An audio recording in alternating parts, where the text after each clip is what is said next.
जय श्री कृष्णा। आप सभी को वैशाख मास की अमावस्या की ढेरों शुभकामनाएं।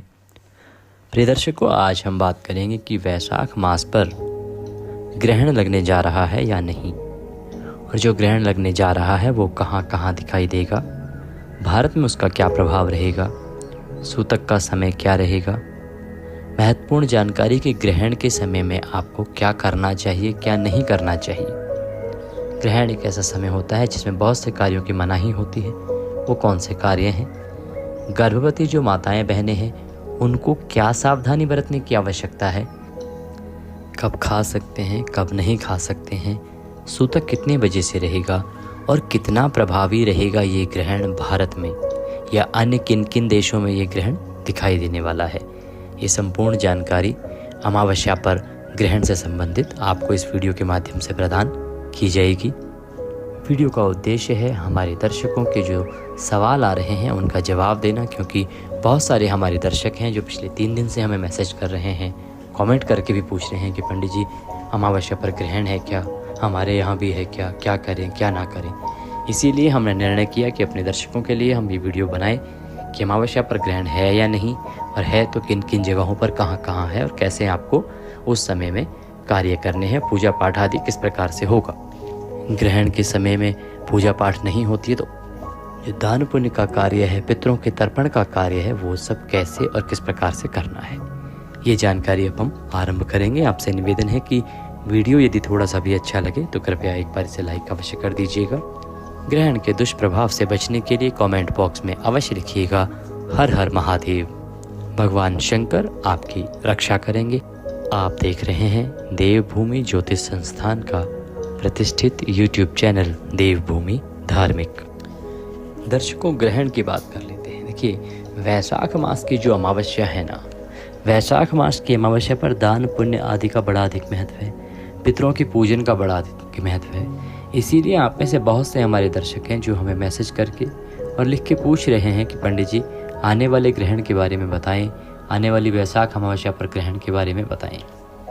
देखिए, ग्रहण जो है ना, यूँ तो एक खगोलीय प्रक्रिया होती है दर्शकों। ग्रहण की जो घटना है वो घटित तो अंतरिक्ष में होती है, परंतु उसका जो प्रभाव है वो सीधा पृथ्वी पर भी पड़ता है। पृथ्वीवासियों को भी प्राचीन समय से ये सलाह दी जाती रही है कि क्या क्या सावधानी आपको बरतनी चाहिए, क्या क्या कार्य हैं जो ग्रहण के समय नहीं करने चाहिए, क्या क्या कार्य हैं जो आपको अवश्य रूप से करने चाहिए। हमारे सनातन धर्म को मानने वाले सभी भाई बहनों के लिए, बहुत सी गर्भवती माताओं बहनों के लिए भी हमारे बुजुर्गों की तरफ से बहुत सारी हिदायतें दी जाती हैं, बहुत सारी सावधानियां बरती जाती हैं। तो आइए जानते हैं कि आपको ग्रहण का समय कैसे व्यतीत करना चाहिए, क्या नियम है, क्या विधि है और क्या बताया गया है। ग्रहण जो है उसका प्रभाव सूतक काल से ही आरंभ माना जाता है। ग्रहण का जो सूतक है वो ग्रहण से 12 घंटे पहले या 9 घंटे पहले आरंभ होता है। निर्भर करता है कि कौन सा ग्रहण है। अगर चंद्र ग्रहण होता है तो उसका जो सूतक काल है वो 9 घंटे पहले आरंभ हो जाता है, और यदि सूर्य ग्रहण है तो उसका जो सूतक काल है वो 12 घंटे पहले आरंभ होता है।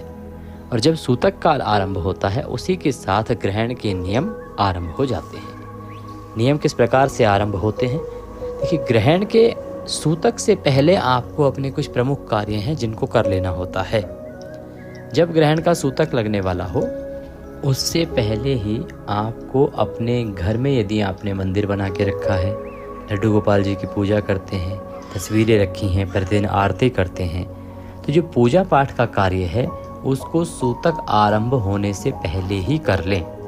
भोग आदि यदि आप लगाते हैं तो भोग आदि का कार्य भी सूतक आरंभ होने से पहले ही पूर्ण कर लें। और सूतक लगने के समय से पहले आप पर्दे कर दीजिए और अपने मंदिर को बंद कर दीजिए। कारण क्या है कि सूतक के समय में किसी भी प्रकार का पूजा पाठ वर्जित बताया गया है। ना तो इस समय में भगवान को भोग लगता है सूतक आरंभ होने के बाद से और ग्रहण समाप्त होने तक, और ना ही भगवान की आरती होती है, पूजा होती है। यदि सुबह की आरती, शाम की आरती जो भी इस बीच में आ रही होती है उसको नहीं किया जाता है। अब भगवान का भोग और पूजन पाठ, आरती आदि ग्रहण समाप्त होने के बाद ही होगा। और यही प्रक्रिया बाकी तमाम बड़े मंदिरों में भी निभाई जाती है। ग्रहण का सूतक लगने से पहले ही मंदिर के पर्दे बंद कर दिए जाते हैं। तो आप एक तो ये ध्यान रखिएगा, यदि आप अपने घर में मंदिर बना के बैठे हैं, आपके घर में मंदिर है या तस्वीरें आदि हैं, तो आप इस नियम का पालन अवश्य कीजिएगा। दूसरा, आप अपने घर के जो खाने पीने के कार्य हैं ना, उनको पहले निपटा लीजिए। और खाने पीने की जो भी वस्तुएं आपके घर में रखी हैं, उनमें आपको कुशा डाल देनी चाहिए। कुशा एक प्रकार की घास होती है, उसका जो अग्रभाग होता है वो बड़ा ही तीक्ष्ण होता है, तीखा होता है। तो कुशा को आप अपने खाने पीने की सभी वस्तुओं में डाल देंगे। खाने पीने की कौन सी वस्तुएं, जैसे आपने दूध रखा है बॉईल करके उसमें डाल दीजिए, फ्रिज में डाल दीजिए, कहीं और खाने पीने का राशन का सामान रखा है उसमें डाल दीजिए, चाय का डब्बा होगा, चीनी का डब्बा होगा, उस सभी में आप कुशा डाल दीजिए। चावल आदि भर के रखते हैं उसमें भी कुशा डाल दीजिए। जो भी खाने पीने की सामग्री है ना, उन सभी में आपको सभी स्थानों पर कुशा रख देनी चाहिए। बात आती है पंडित जी कुशा क्यों रखनी चाहिए, कुशा में ऐसा क्या है? देखिए, कुशा जो है ना एक बहुत ही पवित्र घास होती है, बहुत ही गुण होते हैं इसके अंदर, गुणकारी घास है। इसके अंदर एक गुण होता है कि ये जहाँ भी विद्यमान होती है ना, जहाँ भी रहती है, जहाँ भी रखी होगी, वहाँ की सारी जो आसपास की नेगेटिव एनर्जी होगी ना, उसको ये सोख लेती है। एक जो हानिकारक जीवाश्म होगा उसको ये सोख लेती है, अपने ऊपर एकत्र कर लेती है। ये इसके अंदर गुण होता है। इसीलिए आप जब इसको डाल देंगे खाने पीने की सामग्री में, तो ये आपके खाने पीने की सामग्री को उस नेगेटिव एनर्जी से बचाएगी। वो जो हानिकारक जीवाश्म है जो आपके खाने को दूषित कर सकता है ना, उससे बचाएगी। इसलिए प्राचीन समय से ही ये सलाह दी जाती रही है कि आपको कुशा जो है वो अपने खाने पीने की सभी वस्तुओं में डाल देनी चाहिए। यदि आपके पास कुशा ना हो तो आप तुलसी का पत्ता भी डाल सकते हैं। अब आप कहेंगे जी कुशा कहाँ से उपलब्ध होगी, कहाँ से मिलेगी? देखिए, पूजा पाठ की दुकानों में आजकल शहरों में मिलती होगी आपके यहाँ पे। वैसे तो ये दायित्व जो है वो सभी आपके मंदिरों को निभाना चाहिए। मंदिर में जो पंडित जी हैं उनको निभाना चाहिए कि वो अपनी संगत को, अपने आसपास के लोगों को कुशा उपलब्ध कराएं। अगर आपके यहाँ पर ये सुविधा नहीं है तो आप हमारे यहाँ से मंगवा सकते हैं। हमारे यहाँ कुशा सदा उपलब्ध रहती है। हमारा कार्यालय दिल्ली में है और दिल्ली से आप कुशा मंगवा सकते हैं। क्योंकि कुशा का प्रयोग न केवल ग्रहण के समय, वरन हमारे यहाँ तो पूजा पद्धति में बहुत अधिक महत्व है। जब अमावस्या है, अमावस्या पर पितरों का तर्पण करेंगे। तर्पण करने के लिए कुशा की आवश्यकता होगी। भगवान का पूजन करना है, कुशा की आवश्यकता होगी। यहाँ तक कि भगवान को जो प्रतिदिन स्नान कराते हैं ना आप, तो सर्वोत्तम स्नान तो कुशा के द्वारा ही बताया गया है। जो विधान है स्नान का वो तो यही है कि आपको कुशा से भगवान को स्नान कराना चाहिए, कुशा से जल अर्पित करना चाहिए। तो कुशा जो है हमारे सनातन धर्म में बहुत महत्वपूर्ण बताई गई है, तो आप इसको अवश्य ही मंगवा लीजिएगा अगर आपके पास ना मिलती हो तो। ग्रहण के समय में खाने पीने की मनाही होती है, सूतक के समय में खाने पीने की मनाही नहीं है। क्योंकि देखिए, ग्रहण का जो समय होता है ना, वो होता है 2 से 6 घंटे तक का, और जो सूतक का समय होता है वो होता है 9 से 12 घंटे तक का। ये बहुत लंबा समय होता है। इतने अधिक समय तक भूखे रहना संभव ही नहीं है। दूसरा, सूतक के समय पर इतना अधिक हानिकारक या दोषपूर्ण नहीं है, इसीलिए खाने पीने की मनाही नहीं है। पहले के समय से प्रथाएं चली आ रही थी कि सूतक के समय पर भी नहीं खाना चाहिए, परंतु हम आपको अवगत कराना चाहेंगे कि आप खा सकते हैं। ग्रहण के समय पर आपको विशेष रूप से नहीं खाना चाहिए। ग्रहण वो समय होता है जिस समय आपको भोजन का त्याग करना चाहिए, कुछ भी खाना पीना नहीं चाहिए। बात करेंगे कि ग्रहण के समय को आप कैसे व्यतीत करें, फिर बताएंगे आपको कि जो हमारी गर्भवती माताएं बहनें हैं उनको क्या ध्यान रखना है, ग्रहण का प्रभाव कहाँ कहाँ है, कब है या नहीं, क्या कारण है कि ग्रहण की इतनी सारी खबरें आ रही हैं।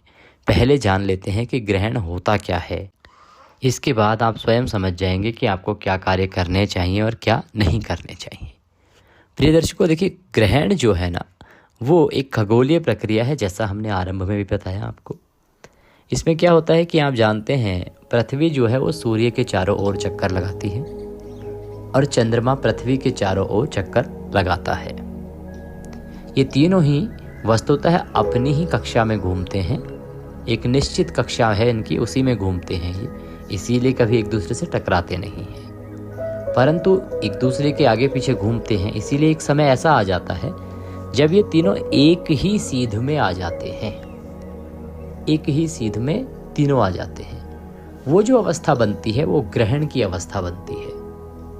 अब मान लीजिए कि चंद्रमा जो है वो पृथ्वी और सूर्य के बीच में आ जाए तो वो सूर्य ग्रहण की अवस्था बनेगी। सूर्य ग्रहण भी कौन सा होगा, कैसा होगा? क्योंकि सूर्य ग्रहण आपने सुना होगा, पूर्ण सूर्य ग्रहण, आंशिक सूर्य ग्रहण या वलयाकार सूर्य ग्रहण, जिसे रिंग ऑफ फायर भी कहते हैं। तो कौन सा होगा? इसका निर्धारण इस प्रकार से होता है कि चंद्रमा सूर्य के कितने भाग को ढक पाया है, अर्थात वो कितना सीध में आया है। क्या पूर्ण रूप से सूर्य को ढक लिया है क्या, जिससे कि सूर्य का जो प्रकाश है वो पृथ्वी पर आना ही बंद हो जाए? जब पूर्ण रूप से सूर्य को चंद्रमा ढक लेगा तो इसे पूर्ण सूर्य ग्रहण की अवस्था कहा जाता है। वहीं जब आंशिक रूप से चंद्रमा सूर्य भगवान को ढकता है तो उसे आंशिक सूर्य ग्रहण कहा जाता है, क्योंकि बाकी जो सूर्य का हिस्सा है वहाँ से प्रकाश आता रहता है, तो उसको आंशिक सूर्य ग्रहण कहते हैं। तीसरी अवस्था आती है ग्रहण की, वो होती है वलयाकार। इसे रिंग ऑफ फायर भी कहते हैं इंग्लिश में। वलयाकार सूर्य ग्रहण क्या होता है कि इसमें चंद्रमा सूर्य के केंद्र में आ जाता है, बीच में आ जाता है। उसके कारण जो सूर्य की ऊपरी सतह है, ऊपरी जो टॉप लेयर है, वो एक रिंग के आकार में चमकती हुई दिखाई देती है। बीच में अंधकार छा जाता है चंद्रमा की वजह से, और उसके चारों तरफ एक रिंग बन जाती है, गोला बन जाता है, सर्कल बन जाता है। इसको हम वलयाकार सूर्य ग्रहण कहते हैं। इंग्लिश में इसे रिंग ऑफ फायर कहा जाता है। जो पिछले साल अक्टूबर में 2024 में जो लास्ट सूर्य ग्रहण था वो वलयाकार सूर्य ग्रहण ही था। इस प्रकार से सूर्य ग्रहण की घटना घटित होती है। चंद्र ग्रहण की अगर बात करें तो चंद्र ग्रहण जो है वो होता है जब पृथ्वी सूर्य और चंद्रमा के बीच में आ जाती है। पृथ्वी सूर्य और चंद्रमा के बीच में आ जाती है। ऐसा क्यों? क्योंकि जब पृथ्वी सूर्य और चंद्रमा के बीच में आ जाएगी तो जो सूर्य का प्रकाश है ना, वो चंद्रमा पे जाना बंद हो जाएगा। हम आपको बता दें कि जो चंद्रमा है उसका अपना कोई प्रकाश नहीं है। हमें चंद्रमा चमकता हुआ दिखाई देता है रात्रि को एक प्रकाश पुंज के रूप में, परंतु चंद्रमा स्वयं नहीं चमकता है। सूर्य का प्रकाश जब चंद्रमा पर पड़ता है तो चंद्रमा चमकता है। अब होता क्या है कि एक अवस्था ऐसी आ जाती है जिसमें पृथ्वी जो है सूर्य और चंद्रमा के बीच में आ जाती है। इस कारण से चंद्रमा पर सूर्य का प्रकाश जो है वो जा नहीं पाता, और चंद्रमा पर जब सूर्य का प्रकाश नहीं पड़ता तो वह चमकता नहीं है और दिखाई नहीं देता, अंधकार छा जाता है। इसे कहते हैं चंद्र ग्रहण की अवस्था। इसमें भी यदि पृथ्वी पूर्ण रूप से प्रकाश को चंद्रमा पर जाने से रोक दे, अर्थात सूर्य के सामने इस प्रकार से पृथ्वी आ जाए कि सूर्य का प्रकाश जो है चंद्रमा पर जा ही ना पाए, तो उसे पूर्ण चंद्र ग्रहण कहा जाएगा। यदि पृथ्वी इस प्रकार से सामने आए जिससे कि आंशिक रूप से प्रकाश जाने से रुके, कुछ हिस्से का जो प्रकाश है, रोशनी है सूर्य की, वो चंद्रमा पर जाती रहे और चंद्रमा चमकता रहे, तो उसे आंशिक चंद्र ग्रहण कहते हैं। ये अवस्था होती है चंद्र ग्रहण। आशा करते हैं आपको क्लियर हो गया होगा, समझ आ गया होगा कि ग्रहण होता क्या है और ये लगता कैसे है। अब बात करेंगे कि जो ग्रहण है इसका प्रभाव क्या रहने जा रहा है, क्योंकि जो सूर्य ग्रहण है वो अमावस्या पर लगता है, और जो आने वाली बैसाख की अमावस्या है ना, वो मनाई जा रही है 27 अप्रैल को। 27 अप्रैल को जो है वैसाख की अमावस्या है। तो वैसाख की अमावस्या के जो कार्य हैं वो किस प्रकार से होंगे, दान पुण्य के जो कार्य हैं वो किस प्रकार से होंगे, पितरों का तर्पण है वो किस प्रकार से होगा, क्या ग्रहण में हम ये सब कर सकते हैं या नहीं कर सकते हैं, इसको लेके आपके बहुत सारे सवाल आ रहे थे। उसका जवाब आप सुन लीजिए। देखिए दर्शकों, जब ग्रहण की अवस्था होती है, जब ग्रहण लग रहा होता है, तो ग्रहण का सूतक लगने से और ग्रहण की समाप्ति तक किसी भी प्रकार का पूजा पाठ का कार्य नहीं किया जाता है। तो यदि आपके यहाँ पर ग्रहण होगा तो आप ना तो पितरों का तर्पण कर सकेंगे, ना ही श्राद्ध कर्म आदि कर सकेंगे, ना ही दान पुण्य के कार्य कर सकेंगे। लेकिन एक लाभदायक कार्य अवश्य कर पाएंगे कि जैसे ही ग्रहण समाप्त होगा ना, तो उस दिन जो दान होगा ना उसका महत्व अधिक बढ़ जाता है। ग्रहण दान महादानम, ग्रहण के दिन जो आप दान करते हैं वो महादान की श्रेणी में आता है। इसका फल अधिक है।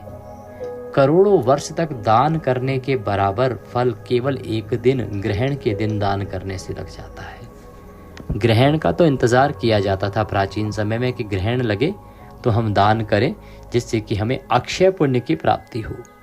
ग्रहण पर जो आप दान करते हैं वो अक्षय पुण्य देता है। तो यदि आपके यहाँ पर ग्रहण होगा तो आप दान अवश्य कीजिएगा, लेकिन वो दान करेंगे कब? ग्रहण समाप्त होने के बाद, ग्रहण के समय नहीं, ग्रहण समाप्त होने के बाद दान कीजिएगा। ग्रहण के समय में कोई भी दान पुण्य का कार्य नहीं होता, कोई भी भगवान का जो कार्य है वो नहीं किया जाता है।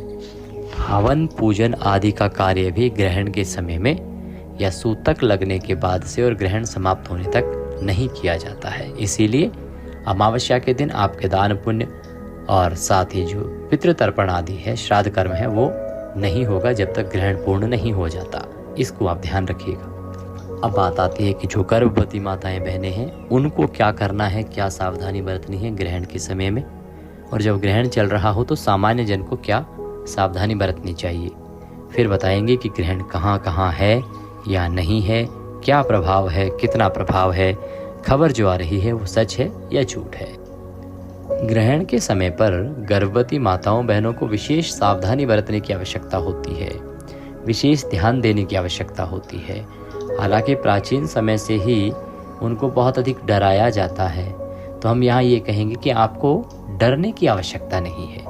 ग्रहण का अभिप्राय ये नहीं है कि वो किसी भी प्रकार से आपके जो गर्भस्थ शिशु है उसको हानि पहुंचा देगा। जी नहीं, ऐसा नहीं होता है। आप जब कोई गलती कर देते हैं ना, आपसे कोई त्रुटि ऐसी हो जाती है, भूल हो जाती है, तब आपके गर्भस्थ शिशु को हानि हो सकती है। परंतु यदि आप नियमों का पालन करते हुए, ध्यान रखते हुए आप रहते हैं तो आपके जो गर्भस्थ शिशु है उसको कोई हानि नहीं होती। और ग्रहण कोई ऐसी चीज़ नहीं है जिससे कि किसी भी गर्भवती माता बहन को डरने की आवश्यकता है। हाँ, फिर कहेंगे सावधान रहने की आवश्यकता है, क्या क्या कार्य नहीं करने चाहिए। ये जो कार्य हैं ये समाज में पहले के समय से प्रचलित हैं, इसलिए हम आपको बता रहे हैं कि जो ग्रहण का समय है, एक तो सूतक जब लग जाए तो गर्भवती माता बहन को अपना ध्यान रखते हुए अपने कमरे में ही रहना चाहिए, उनको कमरे में रहने की हिदायत दी जाती है। दूसरा, ग्रहण के समय में आपको बाहर नहीं जाना चाहिए, भूल के भी बाहर नहीं जाना चाहिए। सवाल आता है पंडित जी, अब आजकल तो वर्किंग वीमेंस हैं, सब ऑफिस भी जाती हैं, सूर्य ग्रहण होगा तो दिन में होता है, तो उस अवस्था में क्या करें? तो आप कार्यालय में रहिए, ऑफिस के अंदर रहिए, बाहर ना निकलिए। हमने कहा कि खुले आसमान के नीचे आपको ग्रहण के समय में समय नहीं बिताना चाहिए, ये आपको विशेष रूप से ध्यान रखना है। और आसमान की ओर तो भूल के भी नहीं देखना चाहिए, ग्रहण की ओर तो देखना ही नहीं चाहिए बिना किसी सुरक्षा उपकरण के। और ये सलाह हम बाकी अन्य लोगों को भी देंगे जो गर्भवती माताएं बहनें नहीं हैं, उनको भी हम यही सलाह देंगे, जो भी सामान्य जन हैं, कि ग्रहण के समय आप बिना सुरक्षा उपकरण के ग्रहण को देखने का प्रयास ना कीजिएगा। ये आपके आँखों की रोशनी को छीन सकता है, आपके लिए बहुत अधिक हानिकारक हो सकता है। ग्रहण के समय यदि संभव हो तो आप अंदर कहीं किसी स्थान पर रहें, खुले आसमान में आने से बचें, तो ये उत्तम रहता है। परंतु आजकल भागदौड़ भरी जिंदगी है, तो इसमें काम सभी के पास होते हैं, जितना संभव हो उतना आप सुरक्षित स्थान पर इस समय पर रहिएगा। दूसरा, गर्भवती माताओं बहनों को इस समय सलाह दी जाती है कि वो कटाई, छटाई, बुनाई इस प्रकार के कार्य ना करें। कोई भी कार्य जिसमें काटना कुछ पड़ रहा हो, बुनना, पहले बुनाई होती थी वो भी नुकीली जो सिलाइयाँ होती थी उनसे होती थी, तो इस कार्य को आप ना करें। सिलाई, बुनाई, कटाई के जो कार्य हैं जिसमें कैंची आदि का प्रयोग होता है या तीव्र धार वाले, तीखी धार वाले हथियारों का प्रयोग होता है, हथियार अर्थात कैंची है, चाकू है, छुरी है, सुई है, नुकीले हैं, चुभ सकते हैं, इनका प्रयोग जो है पहले के समय से ही माताएं बहनों को वर्जित बताया गया है कि ग्रहण के समय में आपको इनका उपयोग नहीं करना चाहिए, इनसे संबंधित कार्य नहीं करने चाहिए। करना क्या चाहिए? इस समय में जितना हो सके ना, आप धार्मिक पुस्तकें पढ़िए, रिलीजियस जो भी आपका लिटरेचर है उसको पढ़िए। आपके पास रामायण है, रामायण पढ़िए। और पढ़ नहीं सकते हैं तो आजकल तो इंटरनेट का ज़माना है, यूट्यूब का ज़माना है, आप यूट्यूब पर पुराण सुनिए, विष्णु सहस्त्र नाम सुनिए। हम वीडियो अपलोड करते हैं, हमारे पास पहले से वीडियो अपलोड हमने किए हुए हैं, तो विष्णु सहस्त्र नाम श्रवण कीजिए। विष्णु सहस्त्र नाम के साथ शिव सहस्त्र नाम श्रवण कीजिए। नारायण रक्षा कवच श्रवण कीजिए। नारायण रक्षा कवच सुनिए, वो आपकी भी और आपके बच्चे की भी रक्षा करेगा। कवच बहुत शक्तिशाली होता है। दुर्गा कवच भी आप सुन सकते हैं। इस प्रकार की जो पॉडकास्ट हैं, इस प्रकार के जो पाठ के वीडियोज़ हैं, उनको सुनिए। ये स्तोत्र आपको शक्ति देंगे, आपको पॉजिटिव एनर्जी देंगे और आप पॉजिटिव एनर्जी के साथ सुरक्षित रहेंगी। आपके पास धार्मिक पुस्तकें हैं तो धार्मिक पुस्तकें पढ़ सकते हैं। हवन पुण्य पूजन के कार्य नहीं होते हैं, परंतु पठन के कार्य, पाठ आदि के कार्य जो हैं वो आपको करने चाहिए। जो ग्रहण का समय है ये सर्वोत्तम समय होता है। जब आप पाठ आदि करते हैं तो अति कल्याणकारी आपके लिए रहेगा। तो इस प्रकार से आपको ये समय व्यतीत करना है। अब बात आती है जी कि ग्रहण जब समाप्त हो जाएगा तो क्या करना है। ग्रहण समाप्त होने के बाद आपको पहले स्नान करना है। स्नान करने के बाद सारे घर की साफ सफाई करके उसमें गंगाजल के छींटे देने हैं। गंगाजल एक पॉजिटिव एनर्जी है। जो भी हानिकारक जीवाश्म, नेगेटिव एनर्जी आपके घर में आई होगी वो सब उससे समाप्त हो जाएगी। जो कुशा यदि आपने खाने पीने की वस्तुओं में डाली थी उस सारी कुशा को निकाल के फेंक दीजिए। इससे आपकी सामग्री जो है, खाद्य सामग्री, वो सुरक्षित हो जाएगी। इस प्रकार से आपको कार्य करने हैं। और अब आप भगवान का पूजन कीजिए, उन्हें स्नान आदि कराइए, आरती कीजिए, भोग लगाइए, पूजन कीजिए और दान पुण्य के कार्य कीजिए। जो दान करने हैं उनको कीजिए। इस प्रकार से आपको ये जो ग्रहण का समय है ये व्यतीत करना है। और ग्रहण के बाद ये कार्य हैं जो आपको करने चाहिए। ग्रहण के बाद आपको दान अवश्य करना चाहिए। पुनः आपको बता दें, ग्रहण का दान जो है महत्वपूर्ण होता है, तो ग्रहण का दान आपको अवश्य रूप से देना ही चाहिए। अब हम बात करेंगे कि जो ग्रहण है वो है या नहीं है, खबरों की सच्चाई क्या है। अगर है तो वो ग्रहण कब है और ये क्या ये 27 को ही है क्या, और ग्रहण का समय क्या रहेगा, कब से कब तक रहेगा, सूतक का समय क्या रहेगा, ये जानकारी आपको अब प्रदान करते हैं। देखिए, जो अमावस्या है ना, ये बैसाख मास की अमावस्या है। बैसाख मास की अमावस्या जो है वो 27 तारीख को प्रातः काल 4:49 से आरंभ हो जाएगी और ये 28 तारीख को रात्रि को 1 बजे तक रहेगी। तो ऐसे में सूर्य के मुख से 27 को अमावस्या रहेगी और 27 को ही अमावस्या मनाई जाएगी। दान पुण्य के कार्य भी 27 को ही करने हैं। ग्रहण की बात करें कि सूर्य ग्रहण है, तो देखिए ग्रहण से संबंधित हमने जानकारी जुटाने के लिए पहले अपने पंचांग देखे हैं कि पंचांगों में इस अमावस्या पर ग्रहण लगाया है या नहीं लगाया है। उसके बाद जो हमारे सरकारी संस्थान हैं जो इससे संबंधित जानकारियाँ प्रदान करते हैं, ग्रहण से संबंधित और खगोल विज्ञान से संबंधित, वहाँ से भी हमने संपर्क साध के और प्रयास किया है कि उनसे पूछ सके, पता कर सके कि ग्रहण कब है और है या नहीं है। क्या 27 को जो ग्रहण लग रहा है भारत में दिखेगा कि नहीं दिखेगा।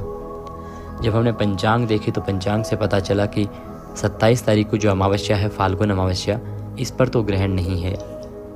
वहीं जब हमने सरकारी संस्थानों से पता किया तो वहाँ से भी यही ज्ञात हुआ कि जो आने वाली अमावस्या है, वैशाख अमावस्या, 27 अप्रैल को, तो 27 अप्रैल को कोई भी ग्रहण की सूचना नहीं है। अंतरिक्ष में किसी प्रकार का ग्रहण नहीं होने जा रहा है।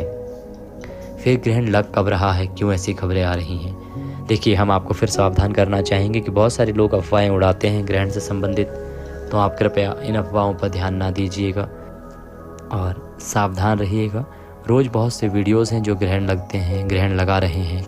आजकल तो लोग एकादशी के दिन भी ग्रहण लग रहा है, ग्रहण लग रहा है, अफवाह उड़ा देते हैं। तो आप सावधान रहिए और जानकारी बताते हैं आपको कि ग्रहण 2 ही दिनों पर लगते हैं, अमावस्या और पूर्णिमा पर। लेकिन अभी कोई ग्रहण नहीं है और अगले महीने भी कोई ग्रहण नहीं है। जब ग्रहण होगा तो आपका ये चैनल आपको सबसे पहले बताएगा और सही समय पर बताएगा। इसीलिए चैनल पर यदि नए हैं तो सब्सक्राइब कर लीजिएगा, क्योंकि एक प्रतिष्ठित ज्योतिष संस्थान का चैनल है।